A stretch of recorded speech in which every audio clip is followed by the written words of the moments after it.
इस परियोजना पर लगभग 1 करोड़ रुपए खर्च किए गए हैं।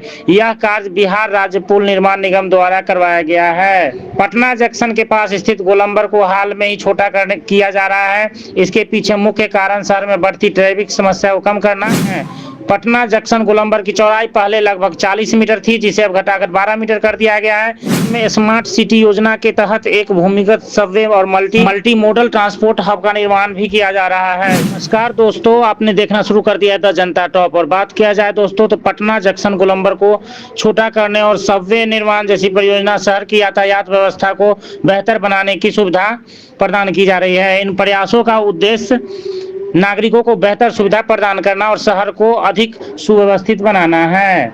जैसा कि आप इस वीडियो में देख सकते हैं, पटना जंक्शन गोलंबर की चौड़ाई पहले लगभग 40 मीटर थी, जिसे अब घटाकर 12 मीटर कर दिया गया है।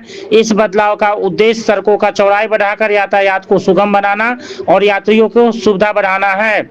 इस परियोजना पर लगभग 1 करोड़ रुपए खर्च किए गए हैं। यह कार्य बिहार राज्य पुल निर्माण निगम द्वारा करवाया गया है। पटना जंक्शन के पास स्थित गोलंबर को हाल में ही छोटा किया जा रहा है। इसके पीछे मुख्य कारण शहर में बढ़ती ट्रैफिक समस्या को कम करना और पटना लंबे समय से जाम की समस्या से जूझ रहा है, विशेषकर जंक्शन और जीपीओ गोलंबर के बीच में।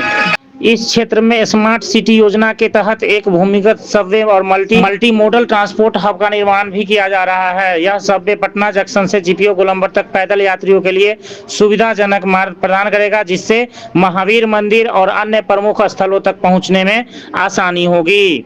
वीडियो आपको कैसी लगी? अगर आप हमारे चैनल पर पहली बार आए हैं तो ज़्यादा से ज़्यादा सब्सक्राइब, ज़्यादा से ज़्यादा आशीर्वाद दीजिए, कमेंट करिए, फॉलो करिए, लाइक करिए और वीडियो अच्छी लगी हो तो शेयर भी कीजिए।